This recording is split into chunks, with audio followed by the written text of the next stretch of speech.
కొత్తలో నేనే చెప్పేవాడిని హైదరాబాద్లో విటమిన్ డి గురించి, కానీ ఇప్పుడు అందరికీ తెలిసిపోయింది, జ్ఞానం ఎక్కువైపోయింది. నా ఇప్పుడు ఏమవుతుంది, తినేస్తున్నారు సొంతగా. మొన్న ఒక లేడీ వచ్చింది, ప్రతిరోజు 60,000 యూనిట్స్ విటమిన్ డి తింటుంది. ఎవరో చెప్పారని. ఒక డాక్టర్ చెప్పింది, ఇంకో డాక్టర్ చెప్పినప్పుడు వీళ్ళు ముందు ఏం మందులు వాడాడు అని ఆయన అడగటం లేదు, వీళ్ళు చెప్పటం లేదు. ఆమెకి విటమిన్ డి 180 నానోగ్రామ్స్ ఉండింది. నేను చెక్ చేస్తే పుస్తకాల ప్రకారం 180 నానోగ్రామ్కి విటమిన్ డి బ్లడ్లో ఉంటే బాడీలో ఊపిరితిత్తుల్లో మూత్రపిండాల్లో స్టోన్స్ ఫామ్ అయిపోయి మనిషి చచ్చిపోతాడు. లక్కీలీ ఆమె చావలేదు, బాగానే ఉంది. దీనివల్ల ఇంకో విషయం తెలిసింది, human body can tolerate very high levels of vitamin D also.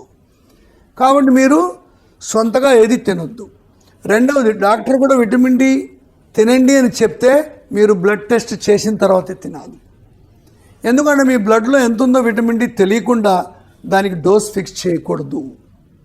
వారానికి ఒక తింటూ ఉండి 60,000 ఏదో ఒకటి అయిపోద్ది, అది very very bad practice. Vitamin D ట్యాబ్లెట్లు వేసుకోవాలంటే మీరు పిల్లలు కానీ పెద్దవాళ్ళు కానీ మీ రక్త పరీక్ష ఒక్కరోజు చేసుకోండి. దాని తర్వాత డాక్టర్ ఆధ్వర్యంలో కరెక్ట్ డోస్ తీసుకోండి, మీకేం ఇబ్బంది ఉండదు.